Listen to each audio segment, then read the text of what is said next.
ஒரு ஊரில் ஒரு சிறிய குடும்பம் இருந்தது. அந்த வீட்டில் ஒரு மனிதன், அவன் மனைவி, அவர்களுடைய சிறிய மகன் மற்றும் வயதான தாத்தா ஆகியோர் ஒன்றாக வாழ்ந்து வந்தனர். காலம் கடந்ததால் அந்த தந்தை மிகவும் முதுமையடைந்தார். ஒரு நாள் கணவனிடம் மனைவி மெதுவாக கூறினாள், "உங்கள் தந்தை மிகவும் வயதாகிவிட்டார்.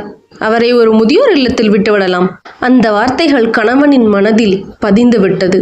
மறுநாள் காலை அவன் சுடுகாட்டிற்கு சென்று அமைதியாக ஒரு குழி தோண்ட ஆரம்பித்தான்.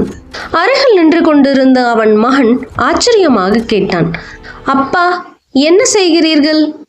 மனிதன் சற்றே தயக்கத்துடன் சொன்னான், "உன் தாத்தா விரைவில் இறந்து விடலாம். அதற்காக முன்னதாகவே இந்த குழி தோண்டுகிறேன்."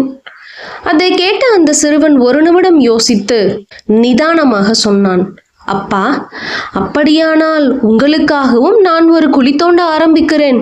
அந்த வார்த்தைகள் மனிதனின் இதயத்தை குத்தியது. தன் தவறை உணர்ந்த அவன் உடனே வெட்கப்பட்டு தன் வயதான தந்தையை அன்புடன் வீட்டிற்கு அழைத்து சென்றான். பாடம்: பெற்றோரை பராமரிப்பது நம் வாழ்க்கையின் முக்கிய கடமையாகும்.